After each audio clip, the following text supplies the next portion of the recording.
মিশরের সাথে ম্যাচে ওয়েসলির চোট, যার কারণে ভাগ্য খুলে যায় ব্রাজিলের আরেক খেলোয়াড় এডারসনের।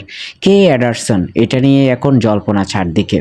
ইতালির আটলান্টার হয়ে খেলেন এডারসন। বর্তমানে ইতালিয়ান চ্যাম্পিয়নশিপে এই দলটি সপ্তম স্থান থেকে আগামী মৌসুমে কনফারেন্স লিগের প্রাথমিক পর্বে খেলার টিকিট কেটেছে।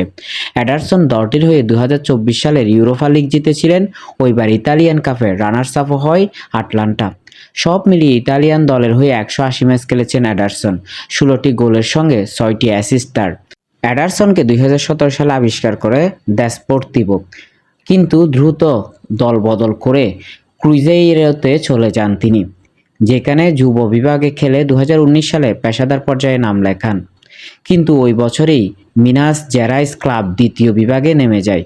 পরের মৌসুমে কোরিয়ান্তান্সের হয়ে যোগ দিয়ে 25 ম্যাচ খেলে 3 গোল করেন এডারসন। 2011 সালে ফোর্তালেজায় ধারে যোগ দেন এডারসন। পরের বছর ইতালির ক্লাব সালেরিনিতানায় বিক্রি হন। ওই সময় তার দাম ছিল 60 লাখ ইউরো। আবারও দল বদল করতে সময় লাগেনি, 2 কোটি 10 লাখ ইউরোতে চুক্তি করেন আটলান্টার সঙ্গে।